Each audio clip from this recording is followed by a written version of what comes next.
lycée Paul Claudel. Je vais dire Monsieur Caron, pour les gens qui ne me connaissent pas, le proviseur de cet établissement. Juste quelques mots avant de laisser la parole à Monsieur Thierry, notre professeur d'histoire, et aussi président de la Société historique de Haute-Picardie, et Monsieur Carême, bien évidemment, qui, avec le talent qu'on lui connaît, va vous faire une conférence sur Laon et ses lycées. Alors, quelle est la genèse de cette conférence? Monsieur le recteur Bernard Beignet a sollicité les établissements scolaires il y a à peu près un an pour que nous marquions de certains événements le cinquantenaire de l'Académie d'Amiens.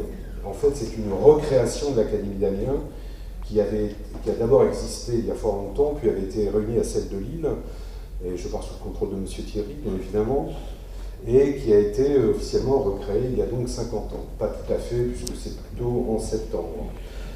Donc j'ai trouvé l'idée extrêmement intéressante, et aussi on s'est dit qu'il serait bon, dans notre académie, que l'on parle de notre bonne ville de Laon et de ses établissements scolaires. Donc, comme toujours dans ces cas-là, je me suis tourné vers M. Bailly, que beaucoup de gens connaissent, notre CPE, que je tiens à saluer et à remercier particulièrement, parce que c'est lui qui s'est occupé. Vous savez, les proviseurs ont des idées et les CPE font le travail. C'est souvent comme ça, je l'avoue bien humblement. Donc M. Bailly a très gentiment organisé avec M. Thierry et l'accord de M. Carême cette conférence. Donc, je tiens vraiment à la remercier. Je me dois d'excuser également M. le sénateur maire de Laon, qui ne peut être présent ce soir, M. l'inspecteur d'académie également, que je viens d'avoir au téléphone, et M. le recteur m'a envoyé très gentiment pour me demander d'excuser son absence ce soir. Il tenait vraiment à venir, mais il est retenu à l'école supérieure du professorat de l'éducation d'Amiens jusqu'à 17h30, donc il ne pouvait être présent ce soir. Alors, cette soirée va être consacrée dans le cadre du cinquantenaire de l'Académie, c'était une occasion de le faire, à une conférence plus vaste et plus longue sur les lycées de Laon, et entre les dates de 1880 et 1973.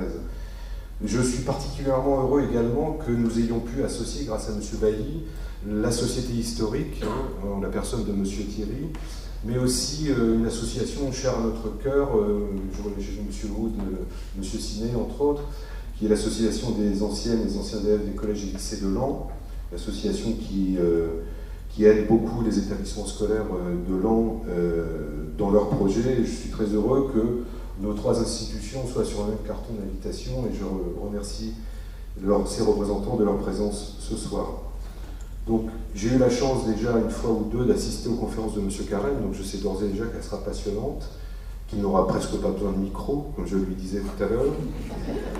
Et bien, écoutez, j'espère que ce temps d'écoute, de connaissance aussi, mais de convivialité, apportera à chacune d'entre vous un éclairage historique riche sur notre bonne ville de Laon et ses établissements scolaires. Un grand merci à M. Carême qui s'est mis au travail il y a de longues semaines déjà, et qui nous fait l'honneur aussi ce soir de vous présenter cette conférence. Voilà. Eric. Merci.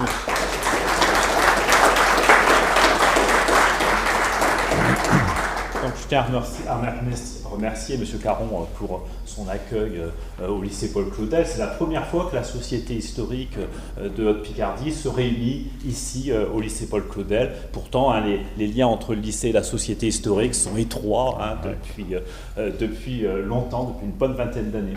Et je tiens aussi à remercier Guy Bailly, qui a préparé matériellement cette réunion, et bien sûr Claude pour sa conférence. Alors je tiens à dire quand même qu'on est toujours très content à la Société historique de Haute-Picardie de saisir les occasions pour rappeler les contributions des enseignants au développement de Laon au cours des siècles. Vous vous souvenez peut-être que dans notre bulletin qui a ressuscité l'année dernière, il y a un article de Cédric Giraud sur le rayonnement scolaire de Laon au XIIe siècle.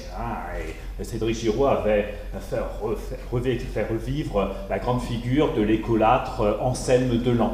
Et au mois de septembre, on parlera encore des enseignants de Laon, puisqu'il y a un professeur de Sciences Po Paris M. Chamenet, qui viendra nous parler des 3 instituteurs qui ont été de l'Aisne, qui ont été fusillés par les Prussiens en 1870. Donc on se fait toujours un plaisir de parler de l'histoire des enseignants et de l'histoire de l'enseignement à la Société historique. Et donc encore merci à Claude de nous donner l'occasion de parler de l'histoire des lycées de Laon. Merci.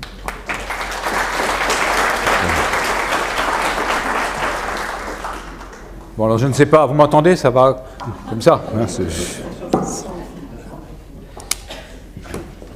Alors donc, M. Caron m'a demandé d'abord chercher, hein, de faire une recherche sur cette histoire des lycées à Laon, et en particulier, c'était son point de départ, le lycée Paul Claudel, l'histoire du lycée Paul Claudel. Et puis, ma foi, eh bien, cela, il m'a demandé ça, c'est octobre-novembre, hein, quelque chose comme ça, il a fallu bien sûr chercher. En fonction des archives, on a trouvé quelque chose d'un peu austère. Hein. Vous n'êtes pas ici pour plaisanter, hein, spécialement. Et puis, ce n'est pas une pièce de Claudel, ça ne va pas durer 8 à 9 heures, mais enfin, bon, hein, quand même.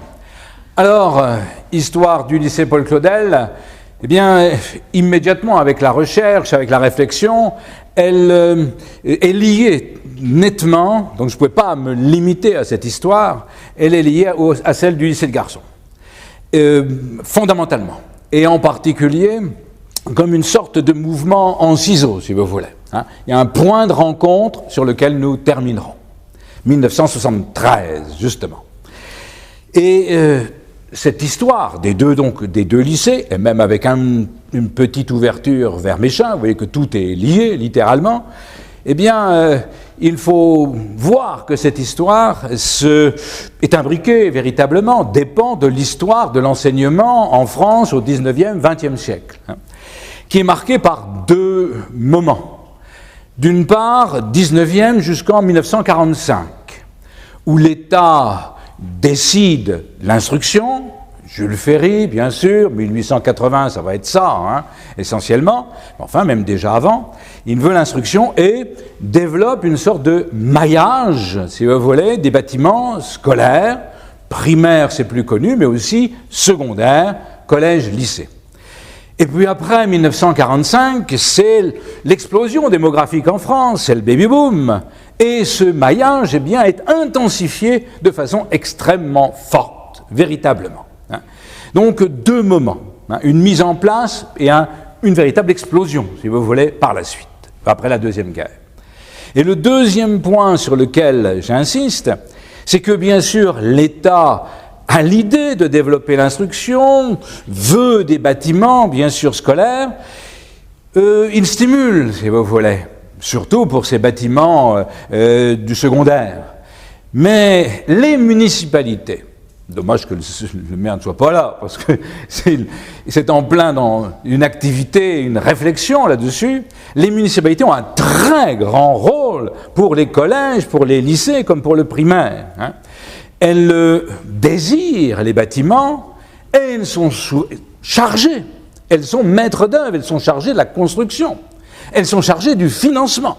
Rendez-vous compte. Donc je vais insister sur ce point. Il y aura peut-être quelques chiffres que j'arrondirai, bien sûr, mais pour montrer cela, l'importance du rôle des municipalités dans tout l'enseignement. Hein. Pas juste comme maintenant. Avec une évolution qu'on notera financière dans les années 60, car ça coûte tellement de plus en plus cher, que l'État quand même comprend qu'il doit intervenir davantage. On aboutira plus tard, ce ne sera pas mon fait, à la décentralisation, et alors là, les municipalités seront libérées d'un grand poids, littéralement, que ces bâtiments du secondaire en particulier. Voilà donc l'élément de réflexion, sans difficulté, le plan, il n'y a pas de problème. On va d'abord voir ce qui s'établit en premier, le lycée de garçons. Hein. Je ne dirais pas Seigneur tout honneur, mais simplement c'est la chronologie globalement. C'est une construction, c'est une mise en place relativement simple, on peut dire. Même si ça évolue dans le temps, je vais simplement voir un peu le passé. J'espère que vous voyez sur ce plan de Laon, avant le lycée, il faut bien remonter un petit peu auparavant, un collège existe à Laon. Il y a un collège de Laon à Paris, ça n'a rien à voir. Allan est un collège depuis 1555. Il était, c'est mon numéro 1 à cet endroit, tant que j'utilise tout, je ne sais pas si vous voyez bien, hein. Si, ça va. Voilà, il était dans ce qui est maintenant le parking de la Plaine, si vous voulez, et qui était appelé à ce moment-là le quartier Chevresson, donc à la fin de la rue Vinchon, par ici. Voilà la situation de ce premier collège. Je ne m'étends pas dessus, n'ayez crainte, c'est la période contemporaine qui m'intéresse. Mais 1595, après le siège par Henri IV de la ville de Laon, cette partie, ce quartier entier est rasé pour une citadelle, qui existe toujours. Hein. Le collège est rasé. Alors, ce collège, qui est un collège municipal, hein, et longtemps municipal, eh bien, est déplacé, voilà, à l'autre bout, en somme, dans ce qui est maintenant la rue de Vime, longtemps appelée rue de l'Ancien Collège ou rue du Collège, tout simplement, jusqu'en 1781, donc 200 ans à cet endroit. Hein. Ça va pas très bien. Alors, ma foi, avec leurs problèmes, pour résoudre ces problèmes, eh bien, il est autorisé de se déplacer, par l'évêque, bien sûr, dans ce qui est maintenant la préfecture, mais qui est une abbaye, à ce moment-là, un monastère, si vous voulez, Notre-Dame et Saint-Jean. Et voilà, donc, c'est la troisième position pendant quelques années, 1781 jusqu'à la Révolution, et il disparaît dans presque l'abandon, on peut dire, hein, ça périclite, en 1793. Mais la municipalité veut recréer ce collège sous Bonaparte, 1803, en un nouvel endroit, quatrième endroit. Vous voyez, souvent, hein, dans la ville de Laon, comme dans beaucoup de villes, ça bouge beaucoup, on dirait. Et c'est donc là, rue Serrurier, où était l'ancien hôtel de ville. Si vous connaissez un petit peu rue Serrurier, sous un porche, il y a les l'Aune, etc., les mesures, si vous voulez, de la ville de Laon, qui sont toujours sous ce porche. Hein, et c'est l'endroit de l'ancien hôtel de ville. Eh bien, on va le mettre là, quelques années. 1808, dernier endroit, donc ça va, hein, c'est pas quand même. Eh bien, 1808, on trouve un autre, on est à la rue Vinchon, au 44 de la rue Vinchon. Voilà, l'histoire va partir pour nous à peu près de là, 19e siècle. Dans donc ce collège de garçons, collège municipal, la qualité, si vous voulez, du logement n'est pas très bon. Hein. Un rapport de l'inspecteur d'académie à ce moment-là, indique en particulier que les locaux sont vétustes, insuffisants, les dortoirs encombrés et sales, les cours étroites, les salles de classe mal éclairées. Pas grand-chose pour plaire, en effet. Un véritablement rapport très dur, 1866, rapport de l'inspecteur d'académie. Je signale que c'est dans ce collège que Champfleury situe en particulier les souvenirs du professeur ou les déboires du professeur Delteil, entre autres. Hein. Donc, avec Champfleury, vous pouvez retrouver un peu la vie à Laon à ce moment-là et la vie du collège, entre autres. Alors, pas très bon collège, mais pourtant, pour le nombre d'élèves, ça va. Bon, les locaux ne sont pas convenables, mais il y a 180 élèves. Vous allez me dire, c'est pas beaucoup, bien, c'est pas mal. Antoine Prost, qui a fait une histoire de l'enseignement, justement, 19e, 20e siècle en France, jusqu'en 1968, eh bien, calcule qu'il y avait une moyenne par collège, à ce moment-là, de 146 élèves. 146 de moyenne nationale, 180 à Laon, ça va. Globalement, il y a quand même un certain nombre d'élèves, un certain succès, même si les locaux ne sont pas valables. Mais comme l'inspecteur d'académie n'est pas trop content, eh bien, la ville de Laon, ma foi, elle se débrouille pour acheter à côté, pour étendre un peu les locaux, en somme, puis faire venir plus d'élèves, bien sûr, et rue Vinchon, eh bien, elle achète la propriété qui est juste à côté, qui est maintenant l'école Jean-Fleury, si vous voulez, hein, eh bien, une propriété là, au 48 de la rue Vinchon. Donc, le collège s'étend, on espère que, ma foi, ça va aller, bien. Or, 1880, 79, 80, c'est Jules Ferry. C'est Jules Ferry et plus que le coup de pouce, hein, véritablement, au développement de l'enseignement en France. Au moment de Jules Ferry, on veut développer les collèges et les lycées, comme les écoles primaires. l'inspecteur d'académie demande à la municipalité de changer son collège, d'en faire un neuf, globalement, de bâtir, d'ériger un nouveau collège à Laon. Le maire qui est en place, Jacques-François Glatigny, saisit la balle au bond, en somme, et dans une réunion du conseil municipal en février 1881, propose, en somme, de faire un nouveau bâtiment, bien sûr, d'ériger une voiture, mais pour en faire un lycée. Voilà, il pousse, en somme, à ce que ce soit un lycée national. Voilà, plus de collège communal, mais lycée national. Alors, il y a plusieurs raisons à cela. D'abord, la guéguerre axonienne. Il y a un lycée dans le département, et c'est tout, à ce moment-là, Saint-Quentin, depuis 1853. Laon est postulé un petit peu, écarté à ce moment-là pour être qui va en fait deuxième classe, globalement, qui va être le deuxième lycée, et c'est la guerre séculaire entre Laon et Soissons qui est là, qui est présente derrière. Donc il faut que Laon l'emporte, et Glatigny est stimulé de ce point de vue. Il ne le dit pas ouvertement, mais il argumente, en somme, pour que son conseil l'accepte, et puis que l'État accepte, bien sûr, l'édification de ce lycée. D'abord, que nous sommes dans un État laïque, et avec Jules Ferry, c'est l'école laïque qui prime, mais aussi gratuité, etc. Et il faut donc faire un contrepoids par un lycée laïque, en somme, aux congrégations enseignantes. Voilà, donc un aspect religieux, si vous voyez derrière. Bon, premier. Deuxième élément, qu'il y a, on dirait presque un marché, un potentiel local. On est dans une ville administrative, une ville militaire, dont beaucoup de familles localement veulent que leurs enfants passent le baccalauréat. Donc, un lycée pour satisfaire la population locale, bourgeoise, si vous voulez, locale. Le lycée, le baccalauréat pour faire des fonctionnaires, en particulier fonctionnaires d'État. C'est le grand, je dirais, le grand niveau, à ce moment-là, le baccalauréat. C'est un des éléments. Troisième argument, on n'en mettra pas beaucoup, mais enfin quand même, troisième, Laon, est un carrefour ferré. Quand on reprend les voies de chemin de fer vers Reims, vers Soissons, vers ce Saint-Quentin-Ternier, si vous voulez, vers Hirson, et puis des nouvelles voies de chemin de fer qui vont se mettre en place vers la Thiérache, ça va vers Liard, donc par Rozoy, etc. D'autres vers Valenciennes, c'est-à-dire Guy, Saint-Richaumont. Bon, ça va attirer des jeunes à Laon, tout simplement. Vous voyez, on pense au carrefour aussi. Et puis, il pense que l'administration le soutient. Voilà, donc Laon est favorisé pour Glatigny.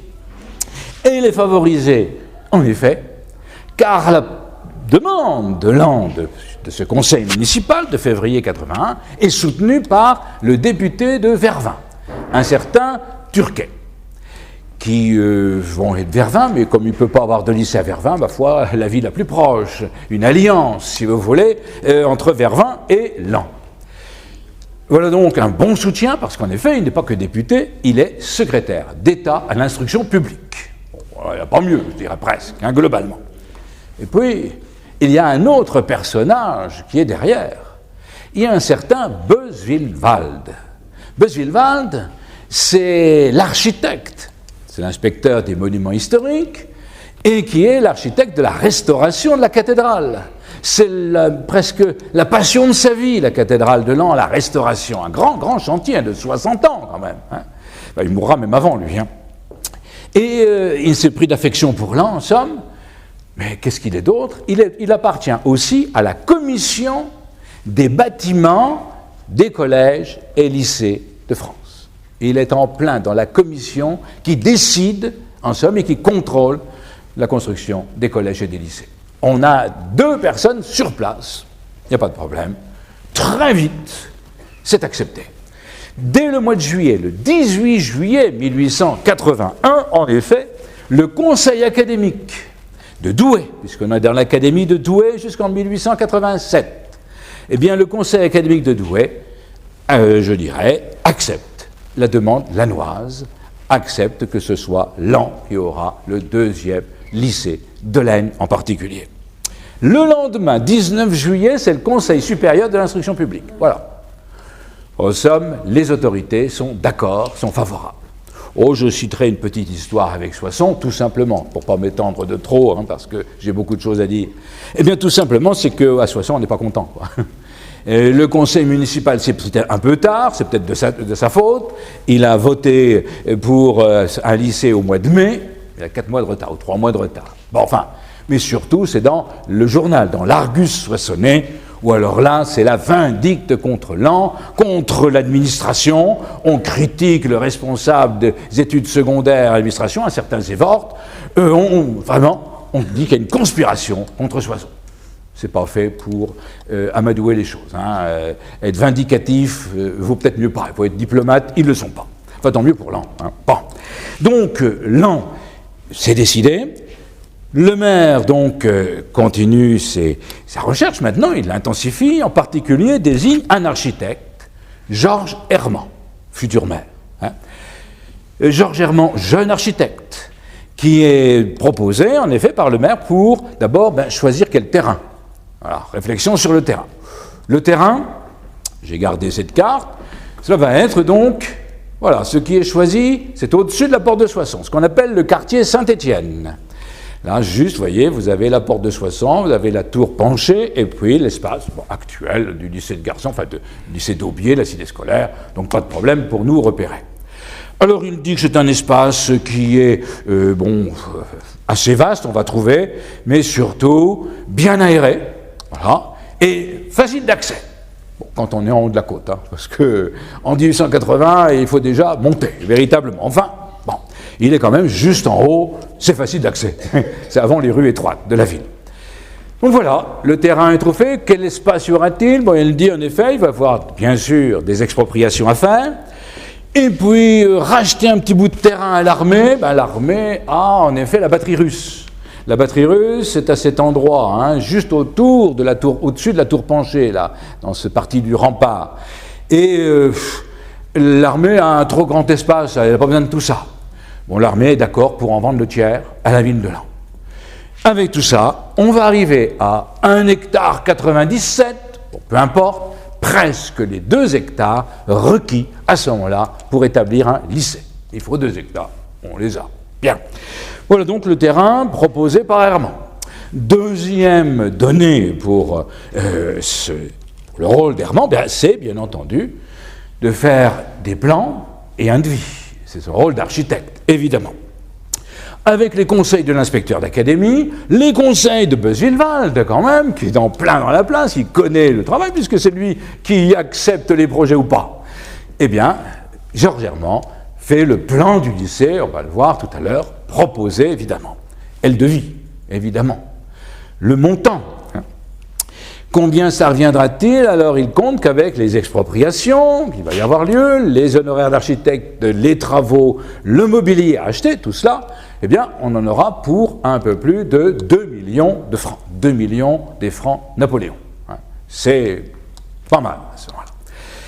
2 millions, et puis le recteur est d'accord. Est d'accord, quand il voit ça, il est d'accord avec le projet. 2 millions, l'État, affirme-t-il, vous en paiera la moitié. Subvention de la moitié. Il reste la moitié pour la ville, bien sûr. Emprunt d'1 million de francs qu'il faut rembourser à 4% pendant 40 ans. Enfin, voilà, la décision est prise, on finance, vous voyez que la ville finance, l'État fait ce qu'il veut, accepte plus ou moins, finance à un certain niveau, mais en particulier là, bon financement à moitié, et ça sera bien réglé, ça sera bien fait. Mais pour la ville, 1 million quand même. Bon, voilà pour la décision qui est prise. On décide, on accepte ce financement, tout est décidé. Alors, eh bien, la signature se fait, la décision est faite, la création, si vous voulez, d'un lycée national, classique et spécial, c'est l'expression, est décidée au mois de janvier 1883.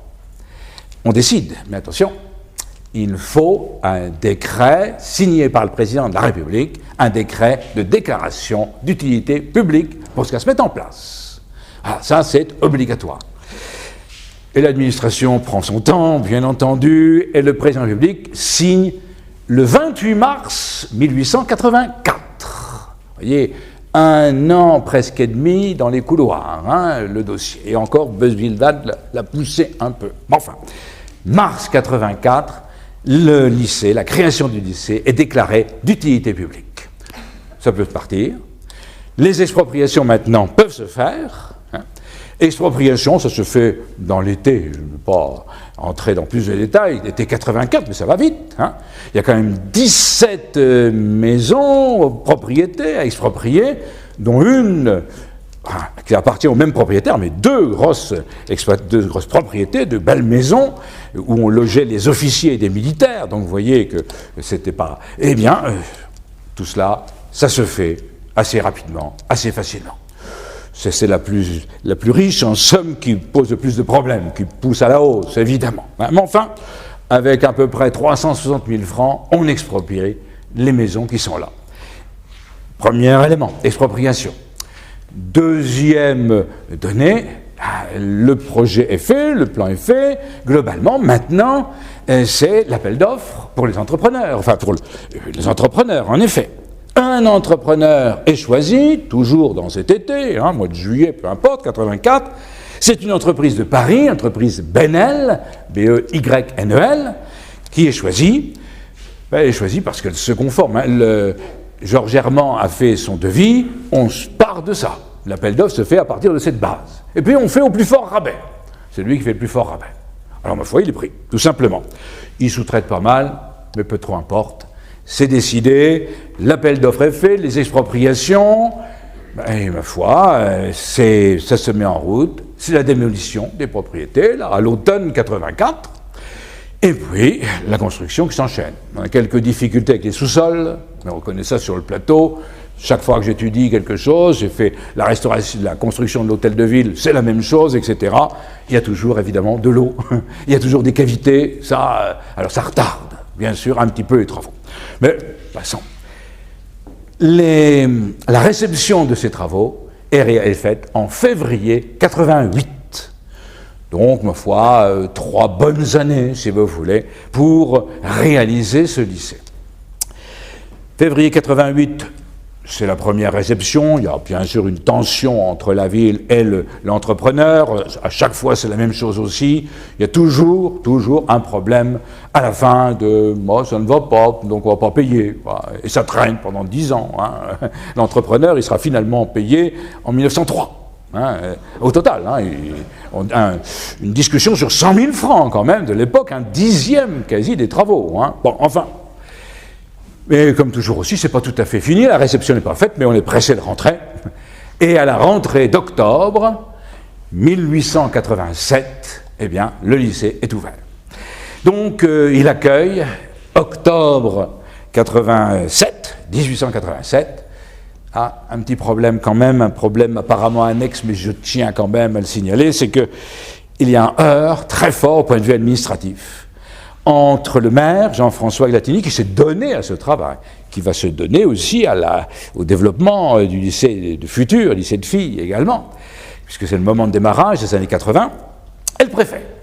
Un jeune préfet, nouveau, il vient d'arriver, puis il est parti en vacances. Le maire Glatini, pour l'inauguration, se déplace, va à Paris avec le député, et pour inviter le ministre. Voilà, le ministre, c'est bien quand même, un ministre pour inaugurer.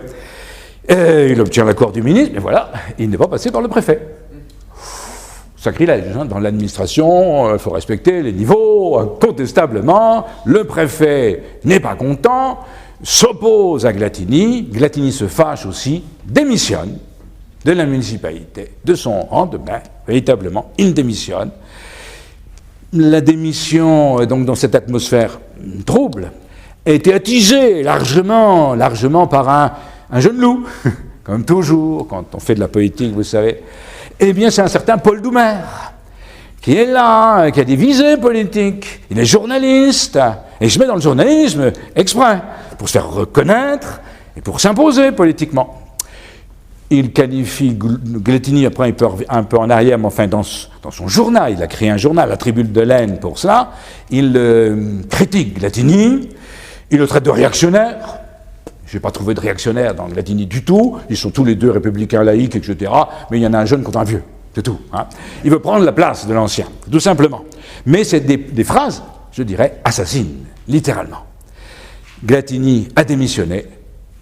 Alors je ne peux pas dire, mais enfin, il décède l'année suivante, quand même. Hein. Bon, on ne dira pas que c'est dû à cela, mais enfin, c'était son œuvre, si vous voulez, véritablement, et il est mis à l'écart dans l'inauguration. Alors, il y a inauguration quand même.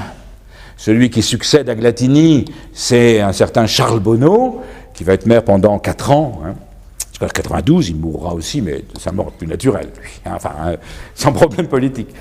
Ma foi, l'inauguration a lieu au mois de mai de 1888, vous voyez, donc reporté quand même de plusieurs mois, avec la présence du président du Conseil, du Premier ministre, si vous voulez, qui se déplace, hein, à ce moment-là, on ne se déplace quand même pas à la vitesse grand V, hein, donc Charles Floquet, et du ministre Lecry de l'Éducation nationale, instruction publique. Voilà, donc il a véritablement les personnalités avec lui, Charles Bonneau, pour inaugurer ce lycée de garçons. Donc le lycée qui est inauguré, qui est réalisé, malgré qu'il y a une forte tension, hein, entre les deux, eh bien, on va éliminer un petit peu trop de choses, hein, alors c'est pour ça. On va passer, si vous voulez, maintenant au plan, quand même. Hein. Le plan de ce lycée, voilà, établi par Georges Herman. J'ai repris quand même une photo actuelle. Vous allez voir que, bon, il y a quelques changements, mais pas extraordinaires. C'est surtout en élévation que ça s'est réalisé, mais pourtant, il y a eu des travaux, je vous le signalerai. Donc, l'entrée, bien, c'est la même, je l'ai reprise, là. Voilà, c'est le plan, là, établi, en effet, par Marquiset de l'entrée de ce lycée, donc de briques et de pierres, globalement. Là, vous voyez, je vais prendre tout ça, quand même. Je ne sais pas où il est là. Voilà, vous voyez, l'entrée, ici, derrière la cour d'honneur, en particulier, donc, avec ces bâtiments qui entourent la cour d'honneur, vous retrouvez toujours cela. Hein. Voilà pour le plan de face de l'entrée. Ça, c'est une coupe d'un des bâtiments que je vais vous montrer, coupe longitudinale, en grand, et coupé un petit peu ici, hein, parce qu'il n'y a pas la place sur le plan pour mettre tout, globalement. Mais nous sommes au niveau de la cour d'honneur, globalement, et ces bâtiments longitudinaux, si vous voulez. On va les prendre véritablement en plan, pour voir ce qu'il en est, détailler la conception, la réflexion, selon les ordres, hein, du moment, se prescrit selon les réflexions du moment. Et vous avez en effet une population d'élèves sectorialisée, des fonctions très sectorialisées, très séparées, si vous voulez, c'est très rationnel, quoi, globalement. Alors, des cours séparent, comme ceci, justement, des lieux bien précis, des lieux de vie bien précis, ou d'activité, bien sûr. Alors, vous avez donc la cour d'honneur, que je vous ai montrée, puis que il suffit de les voir, hein, pas de problème. Autour, vous avez les logements, globalement, surtout à ce niveau-ci, et bâtiments administratifs, quoi, hein, l'administration et logement du proviseur, en particulier du censeur. Hein. Bon, vous avez à ce niveau-ci l'économat, si vous voulez, globalement, hein. Et puis, bon, une autre cour, et vous voyez que c'est, en effet, présenté cour des petits, cour des moyens, cour des grands. Alors, comment est-ce que c'est réalisé? Bien, il suffit de considérer. Vous avez, je dirais, presque 3 grands bâtiments, si vous voulez, orientés nord-ouest, sud-est. Hein, là, malheureusement, mais le plan est fait comme ça, je ne vais pas le retourner dans l'autre sens, mais le nord est vers ce qu'on appelle la place Saint-Étienne, hein, pour l'instant. Voilà, vous voyez, ces 3 bâtiments, même si c'est un peu décalé, hein, mais on va les reprendre ainsi. Et qui sont perpendiculaires à un bâtiment axial, là, qui est orienté, cette fois-ci, nord-est, sud-ouest. L'orientation évolue avec l'orientation, l'organisation, pour limiter l'influence des vents. Couper, en somme, mettre à l'abri ces enfants dans la cour des vents du nord, nord-ouest, des vents froids, pluvieux. Voilà, on se soucie en particulier de ce point de vue. Voilà, c'est la pensée derrière. Bien, voilà, et vous avez en effet, à ce niveau-ci, le quartier, comme on dit, des petits, quartier des moyens, quartier des grands, avec chacun leur cours en particulier. Voilà donc des éléments. Ah, petite observation quand même sur ce plan, même si vous ne voyez pas tout, hein, je n'ai pris qu'un niveau, pour pas plus. Vous avez au rez-de-chaussée globalement les classes, et sur 2 niveaux au-dessus, premier et deuxième étage, les dortoirs. Des dortoirs, bon, pour globalement accueillir au total une centaine d'internes. Le lycée est construit pour 350 élèves, une centaine d'internes, une cinquantaine de demi-pensionnaires, une centaine au total, donc des dortoirs, à peu près une trentaine de lits chacun. À chaque fois, donc, vous avez des éléments. Voilà donc les dortoirs aux étages. Ah, une petite remarque finale. L'orientation aussi, l'orientation joue, et on sait que pour une maison, l'orientation est-ouest est la meilleure, dit-on toujours. Hein.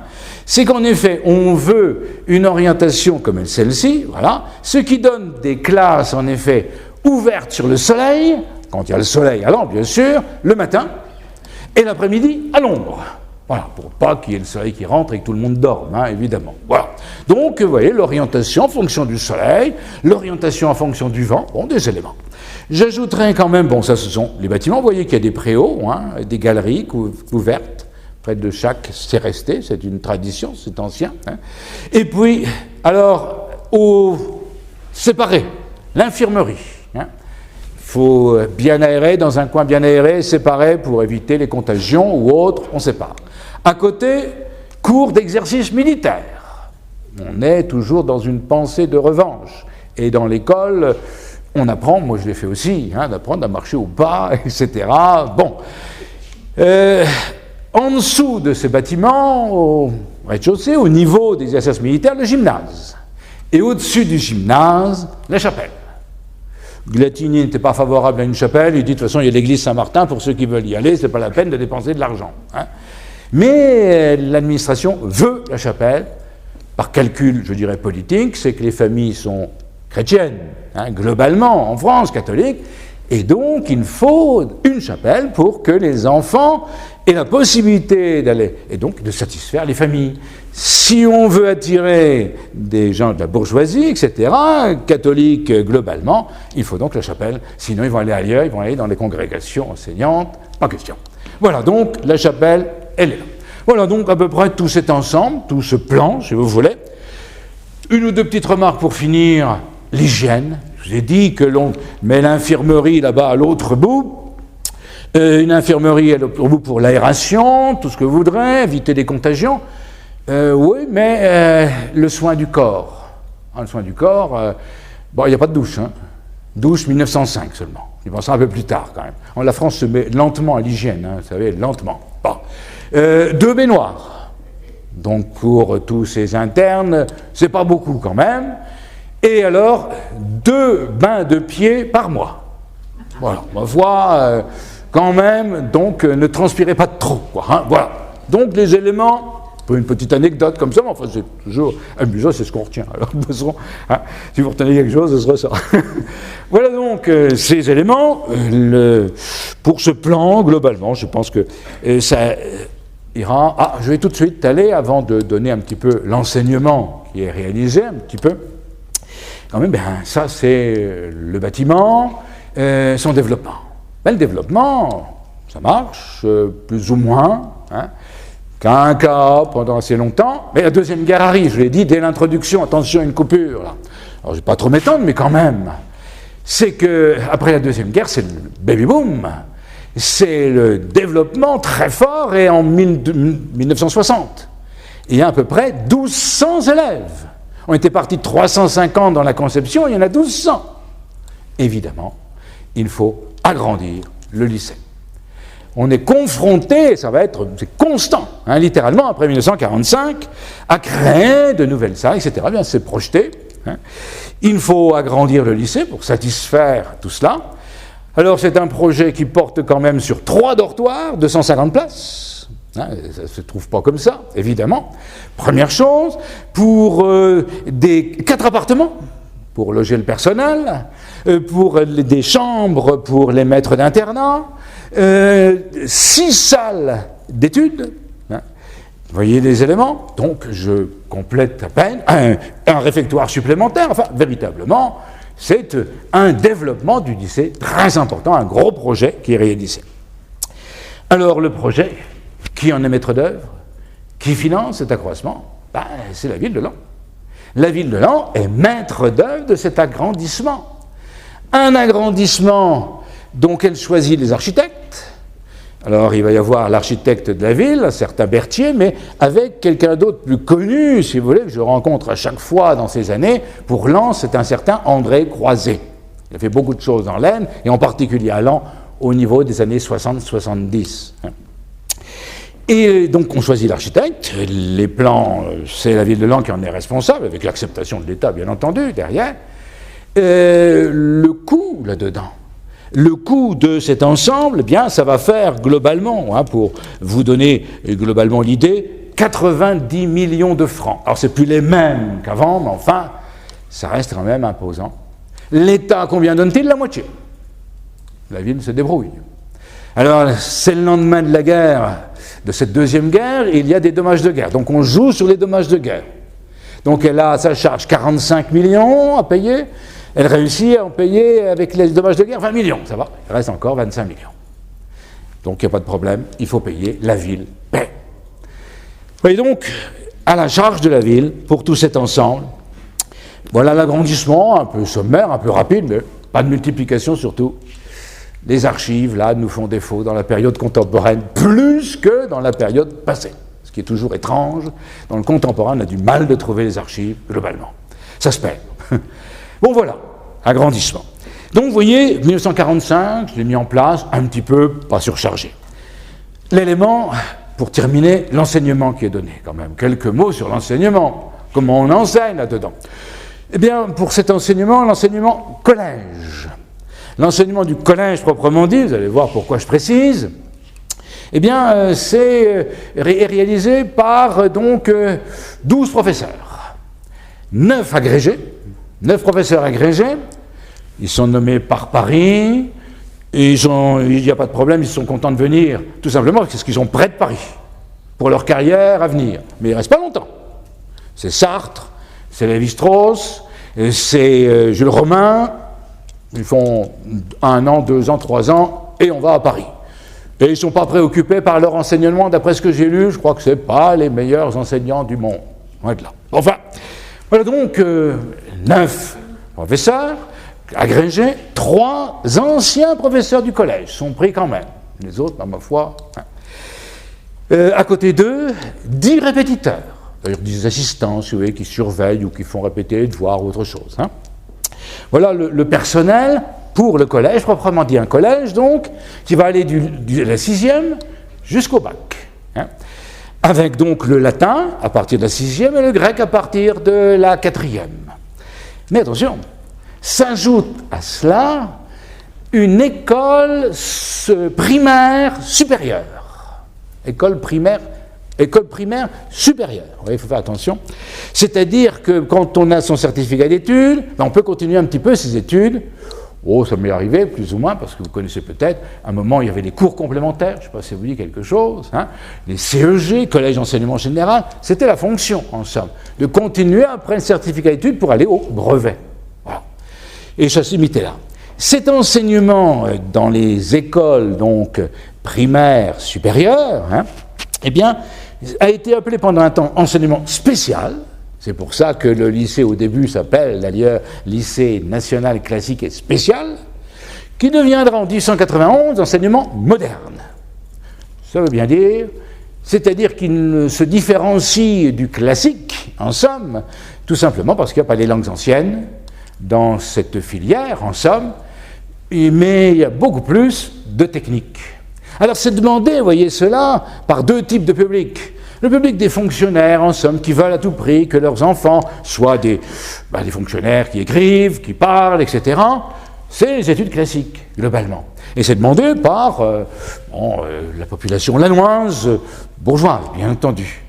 Mais dans la campagne environnante, le monde agricole, etc., c'est pas ça qui intéresse. C'est de faire des études un peu plus courtes, 4 ans, ça ira bien, et surtout qui servent à quelque chose, technique.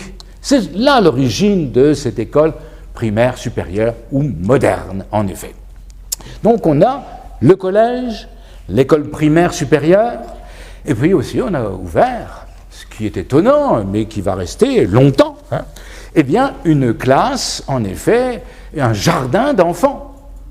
Et un jardin d'enfants, il y a une école maternelle, avec une école primaire. Et donc, on va y avoir créé tout cet ensemble. Pourquoi mettre une école primaire? Ça va durer jusqu'en 1959, cela. Avec le lycée, tout simplement, avec le calcul, et l'inspecteur d'académie pousse à cela, que les enfants qui viennent au lycée prennent l'habitude de la fréquentation. Et donc vont rester au lycée, tout simplement, dans leur cursus. Donc si on veut une population, il faut l'accrocher très tôt, globalement.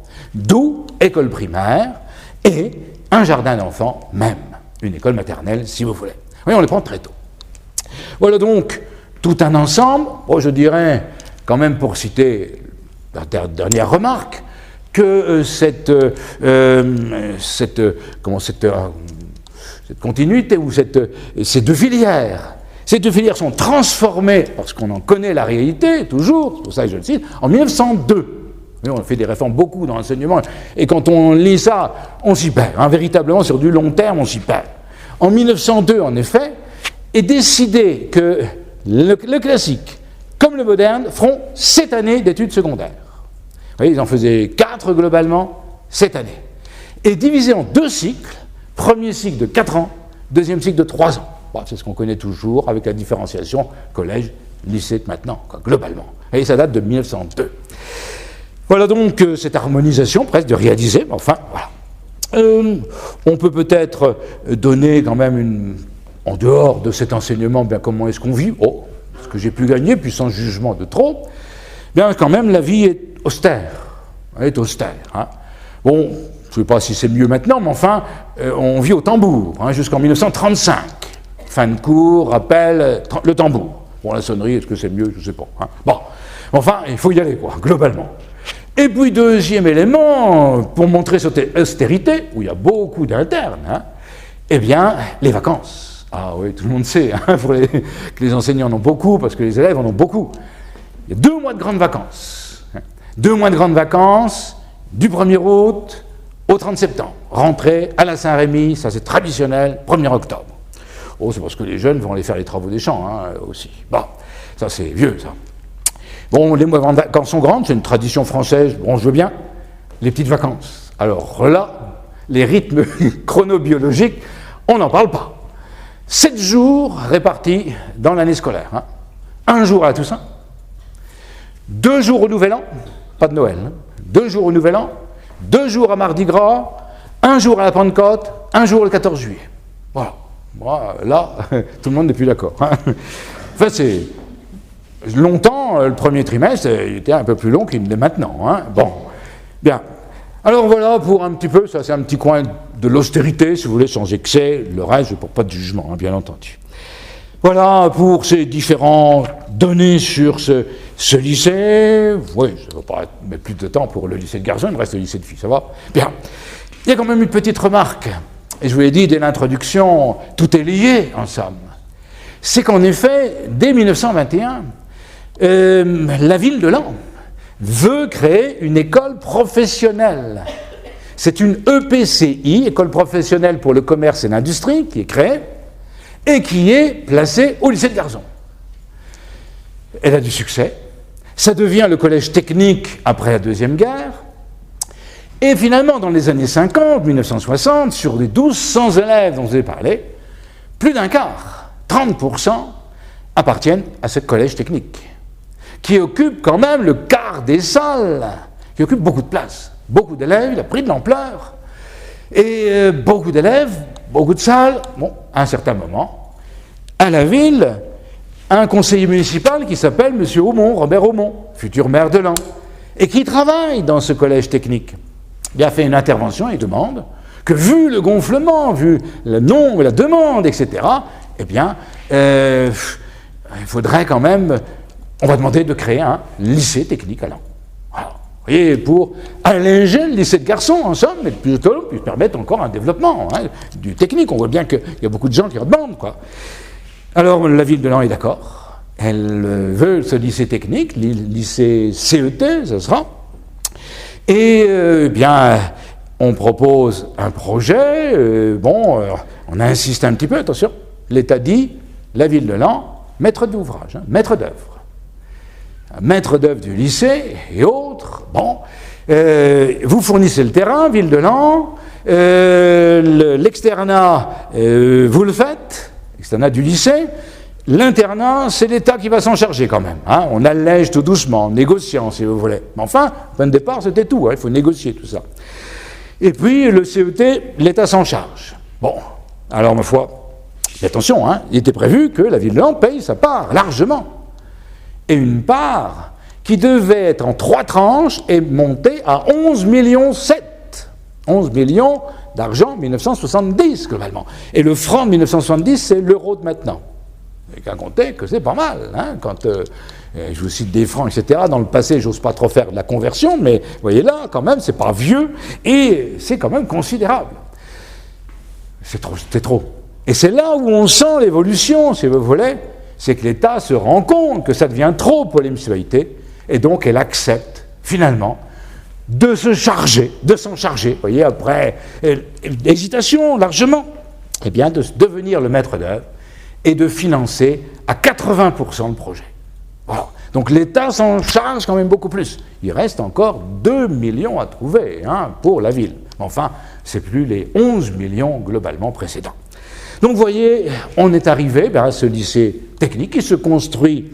Le terrain est aménagé avec retard en 1967 et l'externat est ouvert en 1969. C'est le lycée Méchain, lycée technique qui a allégé le lycée de garçons en somme. L'externat est ouvert en 69, l'internat en 71 seulement, je dirais. On est précipité par le mouvement démographique. Il faut ouvrir très vite, globalement. Voilà pour ce lycée, puis on débouche, vous voyez, très nettement, sur un autre. Mais en quelques mots, simplement pour vous montrer les liens et le coût financier. J'ai une photo, peu importe. Alors, une histoire un peu plus complexe, donc pour le lycée de filles. Plus complexe, elle part au même moment, mais le cheminement est plus erratique, plus difficile, globalement. Alors, voyons les emplacements successifs de l'école secondaire de jeunes filles, voilà un titre déjà qui va durer un petit peu, quelques années, et du collège de filles. On ne parle pas lycée pour l'instant, ça viendra plus tard, bien plus tard, véritablement. Entre la naissance, a dit le recteur en 1968, entre la naissance de ce lycée, en somme, et son baptême, devient lycée et porte un certain nom, Paul Claudel, eh bien, véritablement, ça a été très long. D'habitude, le baptême est le lendemain de la naissance. Là, ce sont des décennies qui se réalisent. Alors, je reprends mon plan. Où est-ce que ça se situe dans ce mouvement? Eh bien, ça part du même moment que le lycée de garçons, c'est pour ça, globalement. Lycée de garçons, je l'ai dit, Jules Ferry, 1879, 1880, eh bien, on ne n'oublie pas les filles, à ce moment-là non plus. Ce sont les futures mères républicaines, il ne faut pas oublier de les instruire non plus. Donc on y pense. Et les chambres, à ce moment-là, en 1879, votent un crédit de 100 000 francs pour développer, en somme, l'enseignement secondaire des jeunes filles en France. La ville de Laon, Jacques-François Glatini, eh bien, fait adopter par son conseil municipal une subvention, en somme, de 1 000 francs pour créer une école secondaire de jeunes filles. On ne sait pas où. Problème, dans quel local? L'inspecteur qui était derrière et qui poussait à cette création dit: oh, le local, on va en trouver un. Et il loge, en effet, cette école secondaire de jeunes filles naissante. Il n'y avait personne encore. Public, bien entendu. Là, dans la préfecture. Voilà. Avec le préfet, l'inspecteur est venu. Oh, on va trouver. Il trouve une salle. Très bien. Donc, il y a un local. C'est une salle polyvalente. C'est-à-dire que, ma foi, quand l'administration a besoin de la salle, ben, jeune fille, partez. Hein. Alors, on interrompt le cours, ou on déplace le cours, ou tout ce que vous voulez. C'est pas très heureux. Mais il y a une salle. C'est près du centre, on va retrouver, et finalement, c'est un certain succès. Voilà, les familles prennent l'habitude. 1881, 81, on va à l'école secondaire de jeunes filles. Bien, la mairie est au pied du mur. Ben, il faut que je donne un local maintenant quand même, puisque l'État l'a fait, il a eu l'impulsion. Et ce local, où va-t-il être? Il faut trouver, vous savez, quelque chose se libère, je mets là, je déplace les chaises, c'est partout. Et en effet, rue Serrurier, au niveau de l'ancienne Hôtel-Dieu, la Malle, si vous voulez, la Maison des Arts, d'un côté, et de l'autre côté, de la rue Serrurier, vous voyez, là, ce niveau-ci, de ce bloc, hein, exactement, vous avez une petite rue, la rue Anselme. Au carrefour de la rue Serrurier et de la rue Anselme, eh bien, vous aviez pendant longtemps la MJC, Loisirs et Culture, ça va, on repère comme ça, hein. Eh bien, là, qu'est-ce qu'il y a? Au rez-de-chaussée, une école maternelle de filles. Au-dessus, c'était l'école normale d'institutrices. Oh, ben, elles s'en vont. Elles vont ailleurs. Miracle, je dirais presque. Enfin, il ne faut pas... pas un miracle, mais une réalité. L'école normale d'institutrices s'en va, elle libère des locaux, on prend. Donc la municipalité installe l'école secondaire de jeunes filles en 1882, là, dans cette MJC, au premier étage. Il y a deux belles salles, une salle de 16 mètres de long sur 6 mètres de large, 3 mètres de haut. On peut en mettre là-dedans, quand même, pas mal, 74 élèves. Hein? Deuxième salle, un peu moins grande, un peu moins haute, je ne vous passe sur les mesures, 44 élèves sans compter. On peut aller jusqu'à 100, on va dire 18 élèves si vous voulez, 120 élèves. Bon, ben, ça va être stimulant, on va pouvoir avoir un futur collège, quoi. Parce que la perspective, elle va être là, bien sûr. École secondaire de jeunes filles, ça n'a pas de statut. On met ça en attendant, pour attirer, quoi, ça, pour donner l'habitude, hein, c'est tout. Dans ces deux salles, on va développer... Ah oui, mais... Problème, c'est... en 1887, un conseiller municipal inspecte le lieu et dit... comme un peu pour le collège tout à l'heure, si vous vous rappelez, les récréations des petits, ça on s'en doute, hein, troublent les cours. Vous voyez, l'école maternelle, la cour en dessous, et puis faire des cours au-dessus, c'est pas facile. Hein, enfin, ça, je vous le certifie. L'escalier est incommode, malpropre, dangereux. Les études se font dans une salle où il y a cours. Parfois, vous taisez dans un coin, mais ça, l'école ancienne, c'était un peu ça, hein, quand il y avait plusieurs niveaux. Enfin, bon. Les parents, dans ces conditions, hésitent à y mettre leur fille. Pas de succès. Ça n'a pas de succès, les conditions ne sont pas bonnes, tout simplement. Donc il faut chercher ailleurs. Le maire, en effet, passage de Glatini à Bonneau à ce moment-là, 1887, 1888, ben on déplace. 1888, on va déplacer. Bah oui, c'est possible. Vous voyez, tout ce cheminement, hein, chaque fois, vous savez. Comme on vient de créer le lycée de garçons, ouvert donc en octobre 1887, bien l'ancien collège qui se trouvait rue Vinchon est libre, l'ancien collège de garçons. On va y mettre les filles, et le déplacement, hein, chaque fois. Et comme c'était un collège, bah, ça va aller, on va pouvoir faire un collège là-dedans.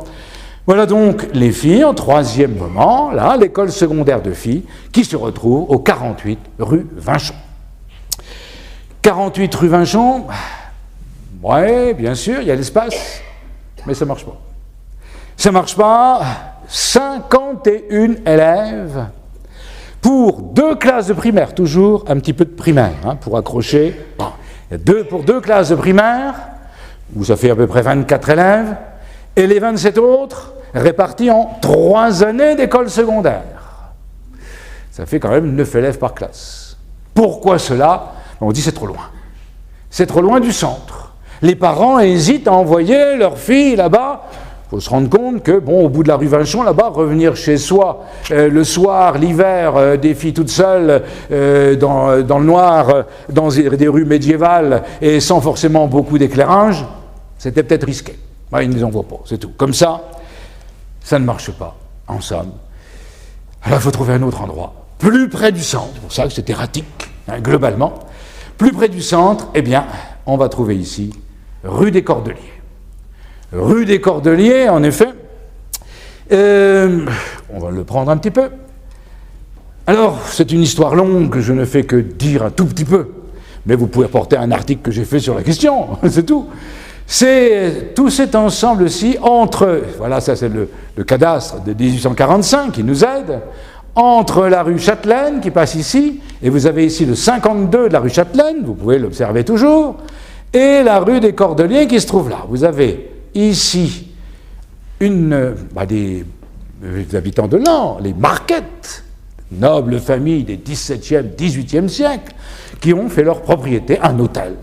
Voilà, c'est l'hôtel Marquette avec un bâtiment vers la rue Châtelaine, ici un corps de logis central, là où ils habitaient, c'est-à-dire des belles chambres, des belles bibliothèques, cuisine, vous pouvez toujours aller voir M. Birban, il vous montrera peut-être la cuisine, vous verrez.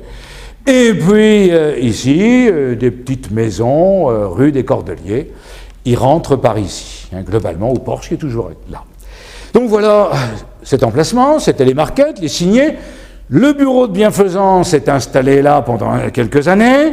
Bon, et puis on a laissé l'armée venir. Vous voyez, comme les immeubles, ils ont des histoires pas croyables. En 1888, on a laissé l'armée venir, parce que Laon est une ville caserne, et la ville doit trouver les casernes pour loger les soldats, sinon il n'y a plus de soldats. Donc, une fois, il y avait une compagnie à caser, là, on la met là-dedans. Alors, donc, il faut attendre que l'armée s'en aille.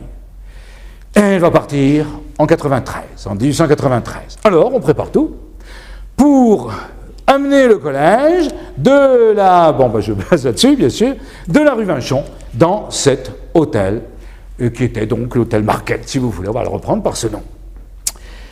La ville se décide, elle signe un contrat avec l'État, donc 92, 93, tout cet ensemble. Elle signe un contrat avec l'État, le contrat constitutif de collège de filles, donc ça y est, c'est bien dessiné, qui va être signé tous les 10 ans. La ville s'engage à payer, à avoir des enseignants dans ce collège municipal, elle recrute des enseignants, elle paye les enseignants. Et d'autre part, l'État subventionne, donc il s'engage aussi si les règles sont respectées. Donc il y a un traité qui est signé, l'armée s'en va juste au mois de juillet 93, on va faire des travaux, bien sûr, pour accueillir ce collège. Alors en particulier, on fait des travaux rue Châtelaine, il y avait qu'un rez-de-chaussée, on met un étage de plus, vous pouvez y passer, vous verrez, il y a un étage, il est de 1893, avec une nouvelle façade, c'est la façade actuelle, globalement. À l'étage, on va y mettre des chambres pour les maîtres d'internat, maîtresses d'internat. Dans le corps de logis principal, on va y mettre la directrice, bibliothèque, réfectoire, globalement. Et à ce niveau-ci, rue des Cordeliers, c'est pour ça qu'on l'a appelé longtemps le collège rue des Cordeliers, les salles de classe. Voilà l'entrée ici, donc la rue Châtelaine, voilà. Donc refait 1895, et là, rue des Cordeliers, c'est marqué école de filles, parce que ça sera après, quand le collège partira, on va le voir. Donc, ce bâtiment, eh bien, on y met, voilà un peu le plan, si vous voulez, vous ne le verrez pas trop bien, bien sûr, j'ai essayé de garder la continuité, c'est tellement grand. On est donc là-bas, c'est la rue Châtelaine, il y a une petite cour, il y a le corps de logis central ici avec le bâtiment de la directrice, bibliothèque, vous voyez, nous sommes au rez-de-chaussée. Et puis, premier étage ici, mais peu importe. Et là, des salles de classe, rue des Cordeliers. Salles de classe, ça a duré longtemps, très longtemps, jusqu'au début des années 2000. Il y a eu école, là, une école de filles, etc. Mais je vous garantis, quand j'ai visité avec M. Birban, je me suis demandé comment on avait pu laisser faire ça, nous qui sommes tatillons sur tout. Le plancher vacille. Tout simplement, vous êtes dans un navire. Voilà. Véritablement, il est suspendu par des chaînes au plafond, ce plancher. Alors, il va être comme ça. Je n'ai jamais compris comment on m'avait fait tout ça. Parce qu'en effet, les planchers ne sont pas bons, alors on a refait, et puis on a mis les jeunes là-dedans. Bon, enfin, peu importe, ils ne sont pas morts, c'est le principal. Voilà. Donc on a, vous voyez, les salles, On a aménagé tout ça. Ah, c'est un coût, bien entendu, au total à peu près 200 000 francs, l'achat du local au bureau de bienfaisance, les travaux, etc.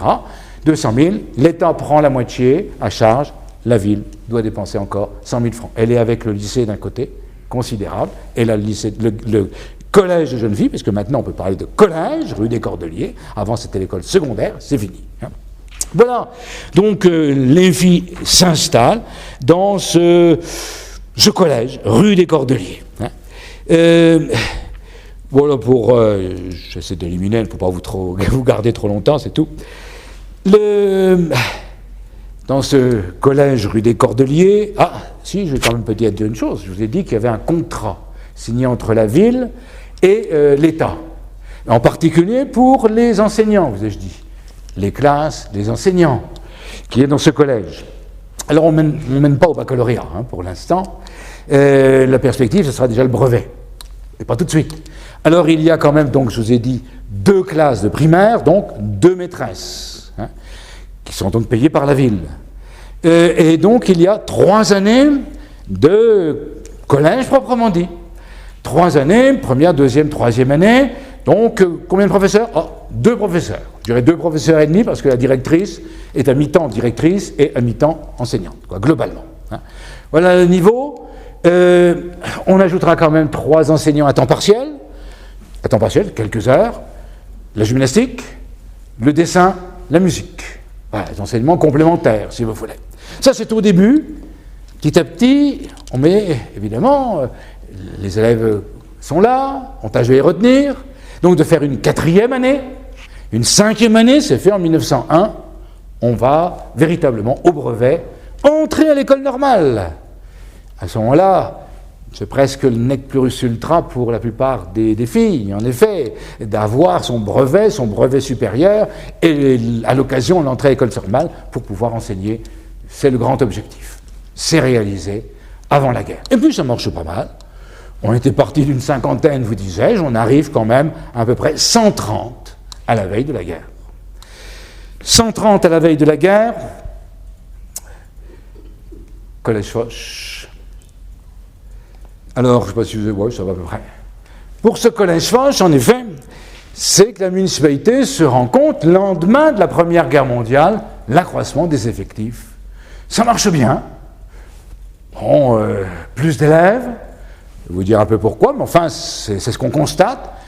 Quelque chose comme 250 en 1925, alors qu'on en avait 130 en 1913, multiplié par 2, vous voyez, au lendemain de la guerre. Donc, plus d'élèves, plus d'intérêt, sans aucun doute. Ah, on a ajouté aussi quand même une école primaire supérieure avec le collège. Comme pour les garçons, vous voyez, les mêmes filières, donc modernes, en somme. D'abord, il s'appelait cours complémentaire, puis l'année d'après, on a dit école primaire supérieure, c'est la même chose. Donc, cet enseignement moderne, plus physique, plus de sciences nat, etc. Voilà, pour les éléments. Donc, si on a ajouté ça, évidemment, on a plus d'élèves. Et puis, on a aussi créé un jardin d'enfants pour ces éléments, pour ce lycée. Donc, enfin, pour ce collège pour l'instant. Donc, on a, ma foi, plus d'ouverture, plus de propositions, donc plus un recrutement plus large. Voilà donc ce collège qui prend de la place, beaucoup d'élèves, la ville s'inquiète. Il y a beaucoup de monde là. Et c'est resserré, tellement resserré, bien qu'il éclate, en somme. C'est qu'en effet, on a le collège rue des Cordeliers, l'école primaire supérieure, le jardin d'enfants rue Clergeau, en face, où est la Providence maintenant, on loue le local, et puis on a aussi des internes maintenant, il n'y en avait pas avant. Normalement, pas d'internat jusqu'en 1913. Mais après, il y a des internes. Il faut les mettre dans un dortoir. Le dortoir, c'est la clinique Notre-Dame. La clinique Notre-Dame, rue Clergeau, 40 lits, là, vous voyez quand même, donc ça attire du monde, là, tout cela. Et puis les Cordeliers, c'est l'éclatement, c'est trop d'effectifs. La municipalité conçoit cela, et eh bien, le maire, Léon Enquête, cherche en effet, avec sa municipalité, bien sûr, cherche un terrain, un lieu où on va pouvoir établir un plus grand collège, ou un collège, pour en faire, et c'est le grand objectif, un lycée. Voilà, tout de suite, c'est l'objectif, on va faire beau et grand, pour être appelé lycée. Les propositions sont là. Hein. On va construire où? Construire où ce collège? Eh bien, justement, j'ai repris un ensemble ici, c'est où on est maintenant. C'est ce qu'on appelait le champ Saint-Martin. Champ Saint-Martin, où il y avait à ce niveau une caserne de cavalerie puis caserne d'artillerie depuis 1783. Et elle était détruite pendant la guerre. L'armée ne veut pas la reconstruire. Bon, c'est l'idéal. La ville se dit, en 1783, on l'avait donnée à l'État. C'était un don de la ville. Et la ville avait payé au duc d'Orléans, qui était apanagiste, c'est-à-dire qui était le seigneur, en somme, on peut dire, de l'an.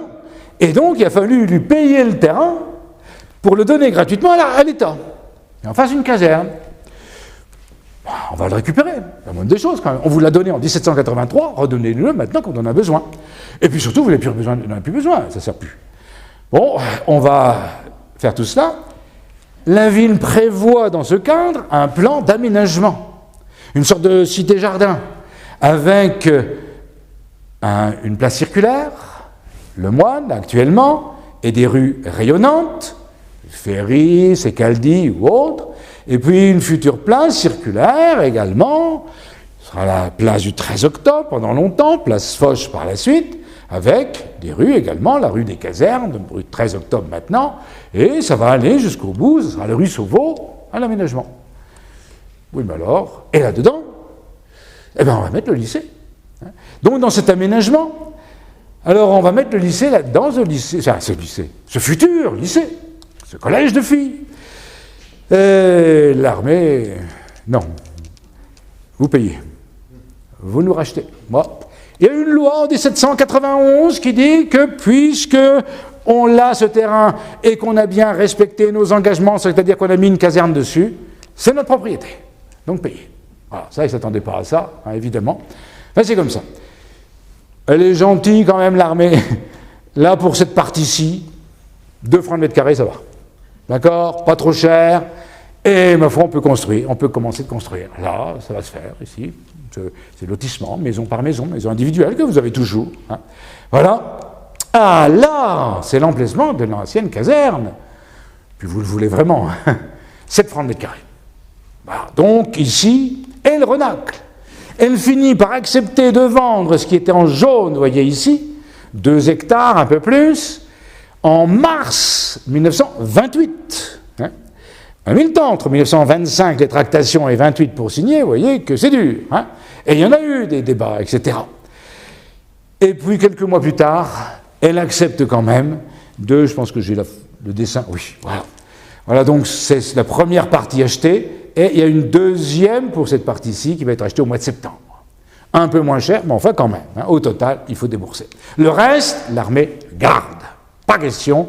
Il y avait la poudrière, il y avait le manège ici. On ne peut pas s'en séparer. Donc voilà, c'est ce terrain, en somme, pour le lycée.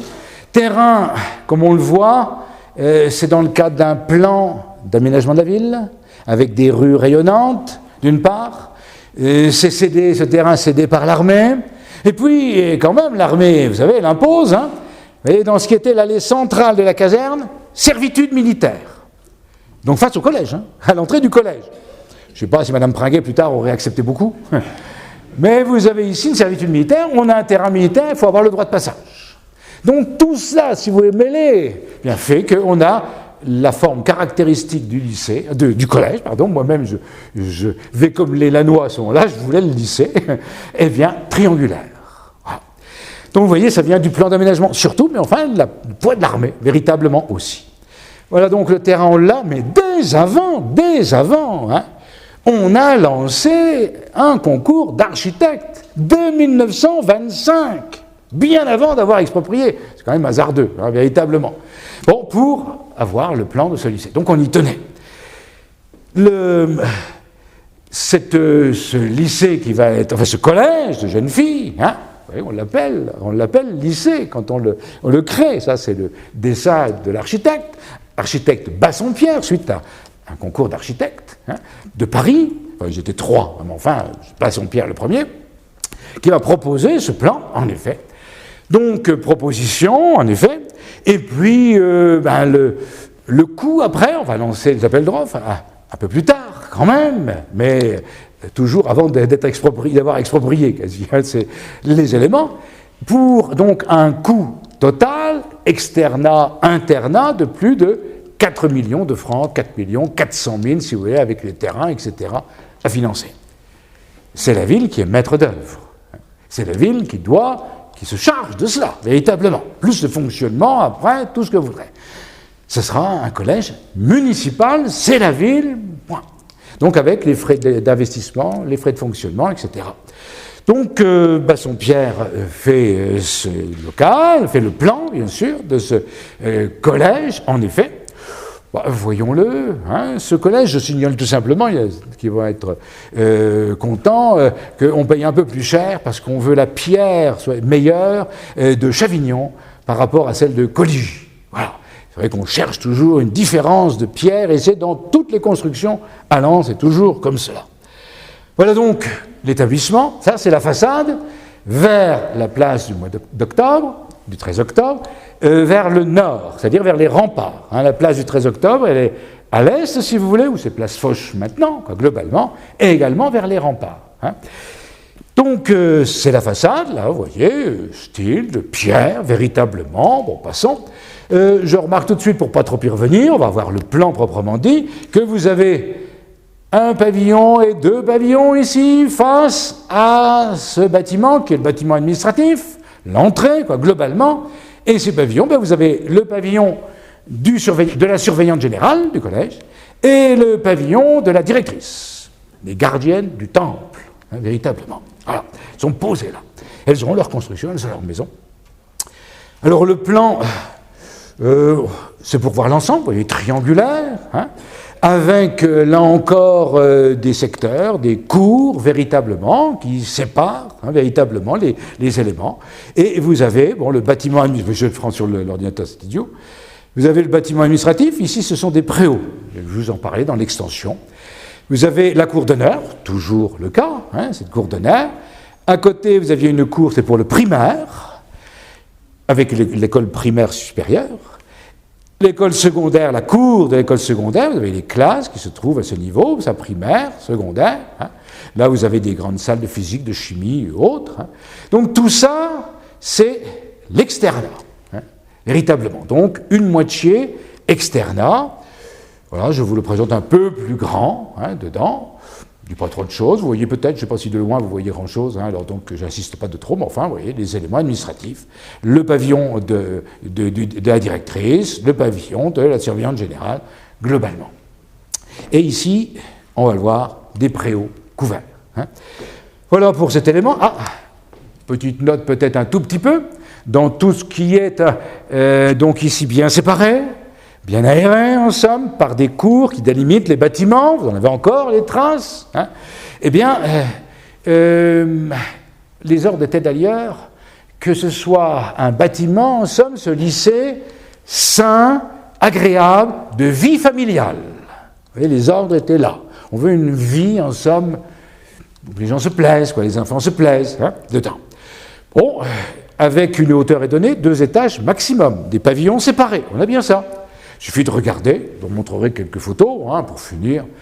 Mais l'internat, vous voyez tout cet ensemble, moitié sud, en somme, du triangle. Alors c'est l'internat des petites, ici. En dessous, c'est les études des petites, hein, au rez-de-chaussée, mais 2 étages de dortoirs. 2 étages de grands dortoirs. Hein. Elles sont ensemble, là, vous voyez, les lits sont l'un à côté de l'autre. À ce moment-là, une trentaine de lits. Au total, au début, c'est prévu aussi pour une centaine d'internes, globalement. Le pavillon des grandes, je passe aux moyennes, là, qui sont là, de l'autre côté. Les moyennes, ce sera des box. Voilà, séparés, vous voyez, là, les lits sont un peu séparés. Hein. Et puis, pour les grandes, ce sont des chambres. Et donc, quand même, la gradation, elle va aussi dans la qualité de l'accueil, véritablement, là-dedans. Bon, je ne parlerai pas de l'hygiène, il est nettement supérieur au lycée de garçons. Là, quand même, il y a des lavabos, il y a des douches, tout de suite, hein, c'est prévu. On est quand même en 1930, quoi. Globalement, on progresse. Mais puis on s'inquiète toujours, L'infirmerie, les maladies, donc c'est la pointe du triangle. L'infirmerie, là-bas, avec 6 chambres, on prévoit quand même 6 chambres, c'est-à-dire 6% des internes malades, quoi. Ça va, hein? Donc voilà pour ce plan de Bassompierre, ce plan du lycée. Vous voyez ici, là au premier plan, j'ai repris ici l'ancienne infirmerie, hein, la pointe sud. Et ici, vous avez donc le pavillon des petites, en particulier, pavillon des grandes qui se trouve derrière. Donc on retrouve le style, tout à fait. Hein. Simplement, à un certain moment, quand vous êtes donc dans la rue Henri Martin, il y a un portail, et puis j'ai photographié, j'ai fait attention parce qu'il y avait les pancartes électorales, alors j'ai pas voulu mettre les pancartes électorales, donc je me suis approché, etc. Mais vous avez une cour, c'était la cour d'école maternelle du jardin d'enfants, qui était là, dès le départ. Hein. Donc il y a toujours cet espace. On a gardé cet élément. Voilà les données, c'est ouvert. 1930, l'externat est ouvert. On a fini de construire l'externat, vous voyez quand même, exproprié 1928, 1930, rentré 1930, on peut faire l'internat après. On fait seulement l'internat l'année suivante, on commence, et on fait l'appel d'offres en 31, ça sera ouvert en 33. Pendant 3 ans, il a fallu quand même aménager, je dirais, l'externat pour refaire un internat dedans. Hein, mais enfin, ça coûte tellement cher qu'ils ont étalé sans aucun doute. Voilà les différents éléments. Le succès est là. Incontestablement, le nombre d'élèves progresse continuellement. On est à peu près à 400, plus de 400, 420 en 1935. Donc, vous voyez une progression incontestable. La Deuxième Guerre mondiale survient, le collège est réquisitionné par les Allemands, les jeunes filles sont déplacées ailleurs à travers la ville, elles migrent, elles vont d'abord, elles vont à rue des Cordeliers, avec les garçons d'ailleurs, on regroupe les garçons et les filles rue des Cordeliers. Et puis après, les filles viennent la rue César d'Estrée, la rue du 13 octobre, résidence César d'Estrée, un moment. Et puis finalement, elles se retrouvent avec les garçons au lycée de garçons, selon la volonté des Allemands et tout ça. Mais elles rentrent d'un côté, puis les garçons de l'autre, hein, quand même. Et donc, 1945, octobre 45, c'est le retour au lycée de filles. Et il revient, enfin, au collège de filles. Retour dans ce collège de filles, 1945. Oui, mais voilà, c'est le baby-boom. Et je termine par ces données. Hein. Ouais. Je termine par ces données, en effet, un petit peu avant, je reviens quand même pour le resituer, parce que vous risquez d'avoir oublié. Hein. Nous sommes après 1945 et il y a 3 choses à préciser. D'une part, une originalité, sans aucun doute. 1945 est nommée comme directrice du collège Madame Pringuet.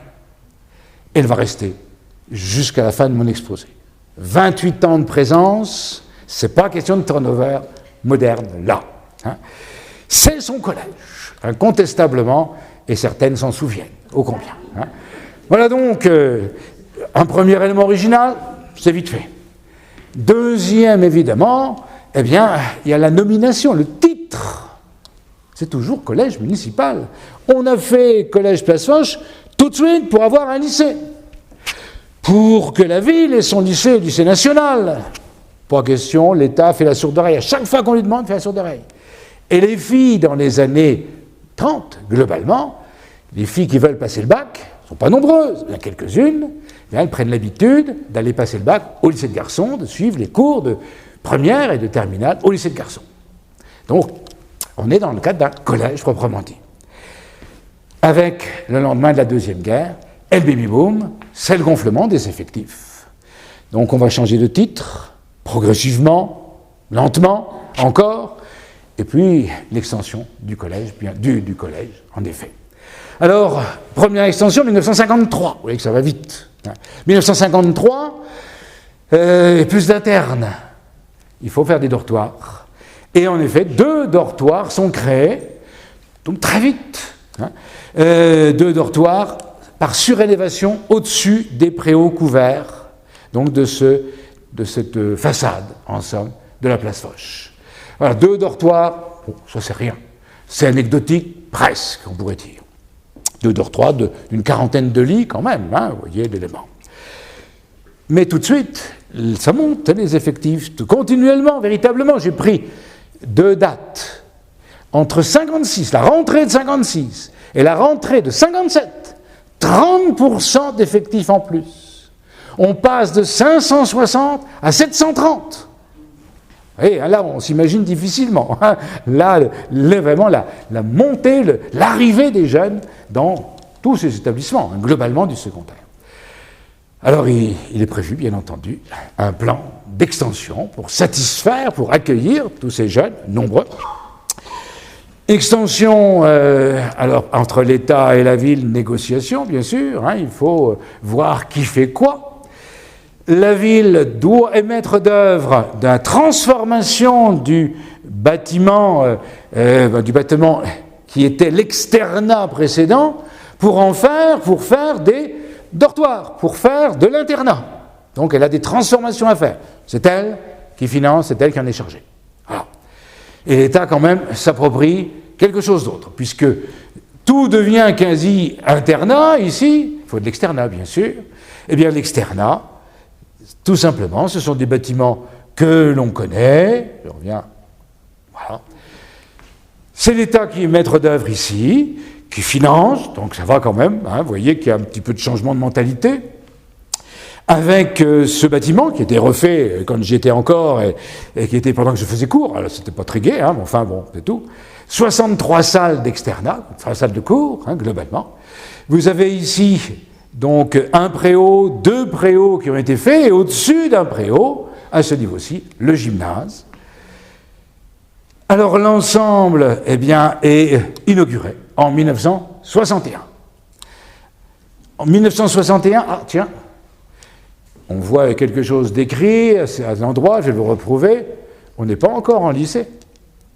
En 1958, au moment du début, en somme, de ces travaux, le collège municipal, c'est un décret ministériel de 1955 qui dit aux municipalités, vous pouvez demander le passage de collège municipal à collège national. Eh bien, en 1958, le collège est devenu collège national. Voilà, donc un changement de statut ici. Pour la ville, il y a encore des dépenses, nombreuses. Bon, mais enfin, passons. On inaugure ces nouveaux bâtiments. Autour de cette cour, vous voyez cette forme de U, véritablement, ces 3 bâtiments, où il y a justement 2 allégories, en somme, une ronde de jeunes filles avec un soleil, et puis, où vous avez marqué, là, avec cette licorne, qui est le symbole de la pureté, lycée de jeunes filles. On n'est pas encore à lycée de jeunes filles. Mais alors, c'est comme ça, dans les délibérations municipales ou autres, j'ai trouvé toujours lycée de jeunes filles. On le voulait, on le met, pas de problème. Voilà, enfin, peu importe. Voilà la première grande extension. Cette première grande extension, c'est sur donc une partie de l'ancienne place Foch. On est remonté vers le nord, vers les remparts. Bon. Mais l'afflux, le baby-boom, les années 60, c'est toujours là. 1965, il va y avoir près de 1500 élèves. Vous voyez, on était parti sur un lycée de 350, on arrive à 1500, globalement. 1500 élèves, eh bien, il va falloir, et c'est la ville qui va être maître d'œuvre de l'agrandissement. Avec l'architecte que j'ai déjà rencontré, qui était plusieurs fois, je n'ai pas cité à tous les coups, André Croiset, qui est l'architecte fidèle, je dirais, dans ces années. Les entrepreneurs sont des entrepreneurs lannois. Et avec Croiset avait l'habitude, il a fait, je l'ai étudié, le quartier Champagne-Moulin-Roux, tout cet ensemble d'HLM, etc. C'était lui qui a organisé le plan d'aménagement de la ville de 1963. Et il avait l'habitude, pour construire les habitations là-bas, d'utiliser des entreprises de la ville. Pour le lycée, ce sera ça. Reims et Debout, certains se rappellent peut-être, d'entreprises. En particulier, vous avez Drapier, par exemple, également, aussi. MIB, tout ça, c'est les mêmes. On les retrouvait. Je les ai retrouvés pour la construction du quartier énorme, sont là, de Croix-Rouge, de Moulin-Roux, Moulin-Roux, oui, tout ça, quartier Champagne. Et le lycée, vous voyez. Donc c'est des entrepreneurs locaux qui étaient à ce moment-là très forts, très puissants, véritablement, qui ont périclité tous par la suite. Changement d'économie incontestable. Il y avait de la construction, des grues partout, je dirais, à ce moment-là. Eh bien, quelle extension? Extension, en effet, attention, si on veut s'étendre, il y a encore le champ Saint-Martin qui est tient par l'armée. L'armée, elle l'a toujours. C'est toujours à l'État. Cette pointe du champ Saint-Martin qui était en bleu tout à l'heure, eh bien, il faut lui réclamer. On lui réclame. Elle fait payer. Elle fait toujours payer. Bon, 80 000 francs, mais enfin, c'est tout. Au lendemain de la guerre, comme il n'y avait rien, on avait établi une cité provisoire, la cité Sauveau. Comme il y avait Moulin-Roux provisoire, la Manoise provisoire, il y avait plusieurs cités comme ça dans la ville. Donc il y avait, le long d'une rue ici, de chaque côté, des cités provisoires pour, avec des baraquements, enfin, ça logeait les gens. Et on va l'acheter, on va donc agrandir par là.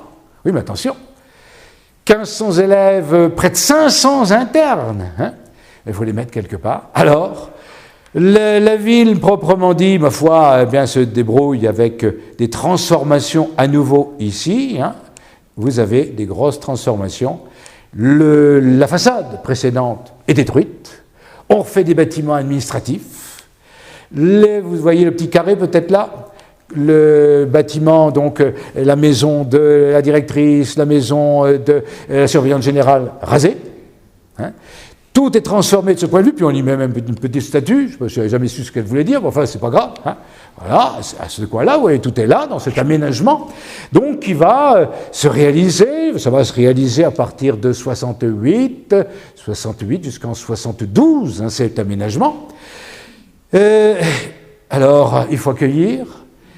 Un local est fait ici, qui n'existait pas, nouveau, dortoir, 140 lits à établir là. Au-dessus de la nouvelle entrée, avant l'entrée, elle était là, sur la place, il n'y a plus de place depuis 1961, on a donc ici la nouvelle entrée. Moi, quand je suis arrivé ici, c'est par là que je suis rentré, quoi. Puis le concierge sur le côté à droite. Bon, deuxième élément, un autre internat là-bas au bout, dans le champ Saint-Martin, 240 lits, et puis un bloc de l'économat, je dirais, donc infirmerie, réfectoire, cuisine, à ce niveau-ci. Et puis on pense sport, l'ensemble ici est aménagé en ensemble sportif. Voilà donc les réalisations à faire. Donc à partir de 68, globalement, jusqu'en 72, le terrain est terminé en 72 ici. Pour ce collège, il a changé de nom, je le spécifie vers la fin. 1964, enfin c'est un lycée national, et donc c'était un collège communal jusqu'en 1958, c'est passé à collège national, ça devient un lycée en 1964 officiellement. Et puis, dernière étape, le nom, Paul Claudel. Eh bien c'est en 1968 qu'il est baptisé, enfin la naissance de l'école secondaire, 1880, Foch, 1930, le baptême, comme a dit le recteur quand il a fait son discours ici, donc en 1968, eh bien, le jour du baptême de Paul Claudel, eh bien, il a dit, c'est lui qui a lancé cette idée, loin de la naissance au baptême. Alors, Paul Claudel, pourquoi Paul Claudel? C'est lui qui a choisi, c'est le recteur qui a choisi. Il était spécialiste de Paul Claudel, donc ma foi, il a pris le mot de Paul Claudel, tout simplement, puis il a justifié, en disant que ça pouvait se mettre à un lycée de jeunes filles, puisque les jeunes filles sont au centre, en somme, de l'œuvre de Paul Claudel. Et il cite, je n'ai pas lu beaucoup Paul Claudel, donc je ne vous dirai pas si c'est vrai ou pas. Il a quand même oublié, chose qu'on remarque maintenant, un peu sa sœur, à Paul Claudel. Car à ce moment-là, n'épiloguons pas sur la famille Claudel et les tensions entre le frère et la sœur. Mais enfin, voilà, Paul Claudel, 1968, il est baptisé, il est devenu lycée. À ce moment-là, sa dernière promotion, c'est 1973, lycée de garçons et lycée de filles se rencontrent. Ils se rencontrent en effet en 1973 pour devenir, c'est officiel aussi, c'est décidé, le lycée donc national, public, mixte de l'an. Les garçons, les filles ne vont plus au lycée de garçons, ce sont les garçons qui viennent et définitivement au lycée de filles. Alors, le collège de filles est devenu lycée de Laon, globalement, lycée d'enseignement général de Laon. Le lycée de garçons devient collège. Il devient collège du Plateau, plus tard collège Le Nain, avec CES, là. Simplement, je reprends, pour terminer, il n'y aura pas plus à développer, ça va, vous m'avez écouté. Eh bien, Madame Pringuet parlait, je vais lui donner la parole quand même sur la fin. Madame Pringuet, dans ce moment de 1973, quand elle fait sa passation de pouvoir, en somme, ma joie de voir terminer le lycée Paul Claudel, c'est vrai, elle a vécu quand même 3 extensions pendant son moment. Il fallait être tenace, 28 ans là, avec plein de travaux tout le temps, et pas les moindres. De voir terminer le lycée Paul Claudel, après de longues années de difficultés, de démarches, d'attentes et de travaux, a été terni par la pensée que son achèvement entraînerait la disparition du lycée d'État de garçons. Et Madame Pringuet, s'en va sur la pointe des pieds, à reculons, un peu forcé, je dirais presque. Et jusqu'au dernier moment, son bâtiment était toujours en place. Ça a été le dernier élément détruit avant l'aménagement, en effet, de cette grande extension, pas finale, mais extension, on peut dire. Après, c'est des réaménagements, simplement, par rapport à tout ça. Voilà donc Madame Pringuet partie, le lycée Paul Claudel, lycée de jeunes filles, qui devient ce lycée mixte d'enseignement général de la ville de Laon. J'ai assez dit de choses, je ne vais pas faire une conclusion encore plus, vous fatiguer davantage. Voilà pour cette histoire des lycées que j'ai essayé de retracer, bien sûr, avec les archives.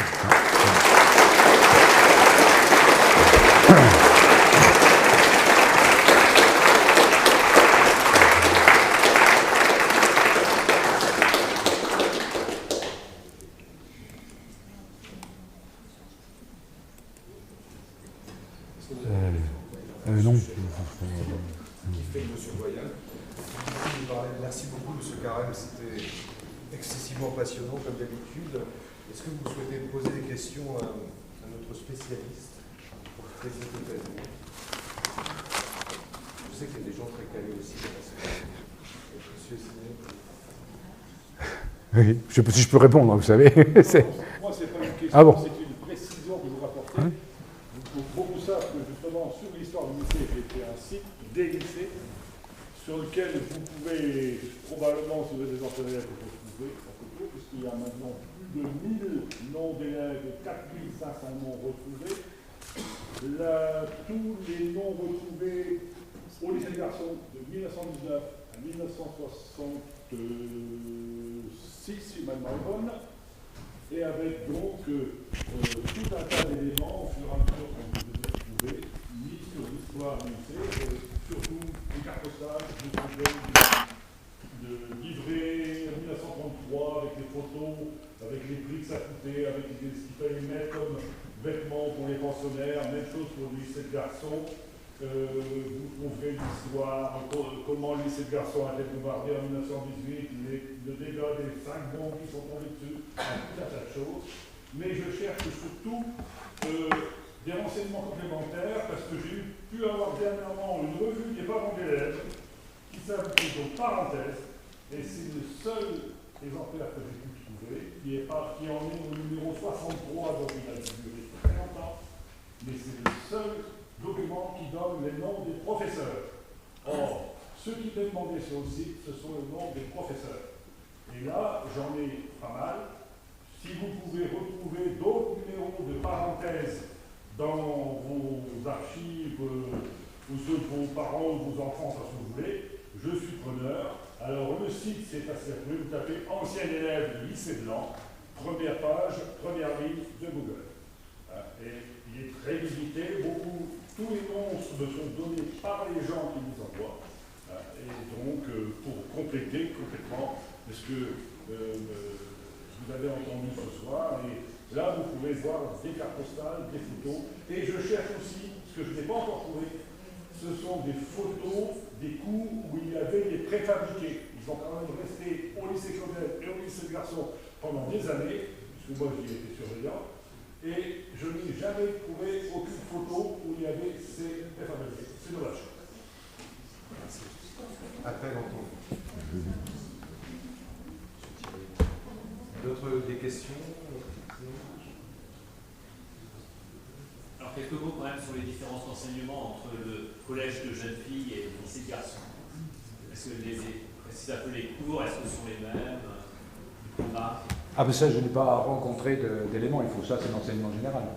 C'est pas le lycée de garçons, le lycée de filles de langue, spécialement, c'est obligatoire. Oui, tu as le latin, tu as le grec par exemple pour les classiques, etc.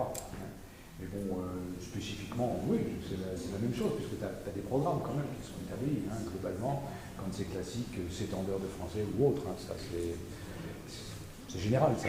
Donc moi, je n'ai pas été jusqu'à cet élément-là, si tu veux.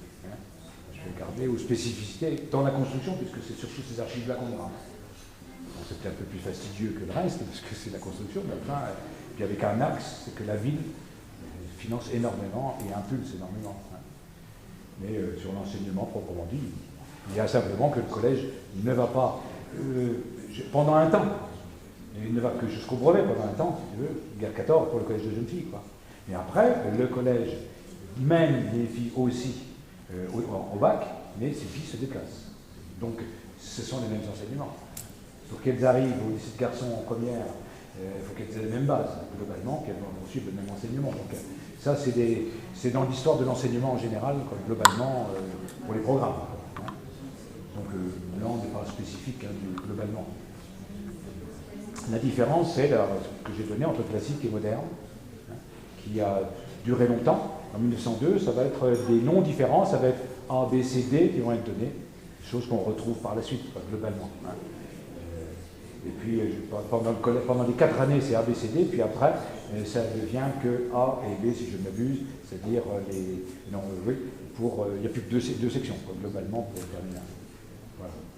Alors, pour les jeunes filles, il y a en 1930, que j'ai retrouvé dans les bulletins, parce que c'est il n'y a pas beaucoup de choses, comme renseignement, si vous voulez, véritablement particulier. Il y a donc 3 filles qui passent le baccalauréat.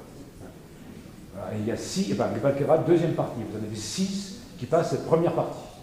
Et ça se développe vraiment après la Première Guerre, à ce moment-là. Voilà, je ne peux pas spécifier les enseignements. Il n'y a que des enseignements spécifiques que Mme Pringuet a développé, que je n'ai pas donné, par exemple, qui a entraîné l'accroissement des effectifs, c'est qu'elle crée une classe de couture. D'accord? Elle crée du technique, en particulier. Couture, ménager, et ça c'est... Oui, moi quand j'étais à l'école primaire, c'est pas moi qui en faisais. Mais il y avait une fille qui faisait couture.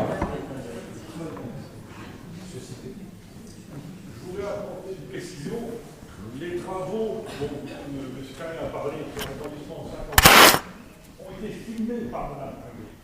On a retrouvé les films. C'est extraordinaire à voir. Il y en manque encore. Ils ont été retrouvés sur une brocante. Il y en a encore 5 ou 6 qui ont été localisés. J'en ai numérisé plusieurs. Elle a commencé à filmer en 1955. Elle filme les élèves du coin de sa tête. C'est pas ça. Elle filme les élèves. Elle filme les fleurs au printemps. Elle fait des titres, tout ça. Mais elle a filmé les travaux. Les travaux en 59, c'était quelque chose d'extraordinaire. Vous voyez comment les gens travaillaient. Les grues à câbles, les gars en casquette, en t-shirt, les poules qui passent au ras de la tête. C'est extraordinaire. Et vous voyez tout ce qui a été rasé en 59 et reconstruit. Et j'ai un deuxième film en 63. Comme il est marqué film numéro 1, film numéro 3, j'imagine qu'il doit y avoir un numéro 2. Et plusieurs films de classe d'élèves, mais qui sont tellement fous, il ne faut pas oublier, c'est du double mythe, avec une main un peu tremblante et avec un zoom pas tout à fait maîtrisé, parce que ce n'est pas un zoom. Elle a travaillé d'abord avec une caméra fixe, et donc de très loin, du support de sa tête, on voit toujours le bord d'une fenêtre. Et ensuite, elle travaille avec les caméras à tourelle, parce que sans bouger, on voit que ça change d'angle. Et elle filme les rentrées de classe, les déménagements des ballots, les gens qui mettent les valises, les gens qui disent quand il y a du verglas,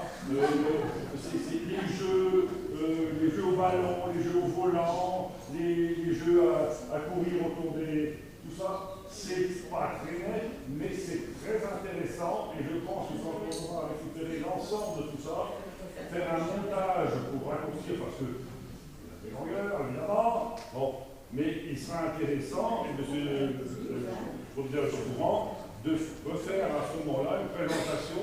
C'est vraiment passionnant pour voir comment étaient utilisés ces modèles et pour voir comment, à l'époque, on travaillait. Ça, c'est vraiment super.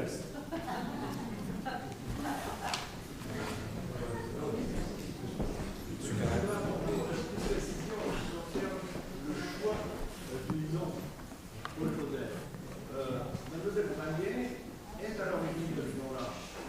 Elle était prof de lettres. Elle adorait les lettres, mais elle allait faire des cours le soir aux élèves internes. Et elle corrigeait les copies, d'ailleurs. Elle rendait les copies que le professeur avait corrigées. C'était son œuvre. Et elle avait connu un membre, je ne sais plus si c'était la fille ou quelqu'un, de la famille Claudel. Elle était grande admiratrice. C'est donc elle qui a proposé que le lycée porte son nom pour Claudel, mais naturellement, il fallait que ce soit établi par la voie hiérarchique, et comme elle avait le sens du concret et du résultat, elle n'a pas été dit en partout, c'est le parti qui l'a dit le recteur, qui l'a choisi, c'est fait comme ça. Et je peux même vous dire qu'en 68, quand on a eu, moi j'étais prof ici, quand on a eu le nouveau conseil d'administration, il y avait un conseil général, dont je tairai le nom, quelqu'un avait dit, oh, mais Claudel, pendant la guerre, il n'avait pas eu une attitude très nette. Et il dit, vous l'auriez dû me le dire, on l'aurait supprimé, mais il est important. Et j'ai été obligé de lui dire que non, on n'allait pas faire cet affront à Mme Franguet, qui était vraiment, c'était son enfant. Alors, elle n'était pas une femme parfaite, mais elle était une pédagogue et très humaine. Oui. Je vous rassure, le statut des proviseurs a changé de Pour ce qui est de Claudel, on lui dit peut-être une vérité première qu'on avait alléguée à l'époque, c'est qu'il est né à Villeneuve-sur-Fer, dans le département de l'Aisne. Merci à tous et à tous. Bonne soirée.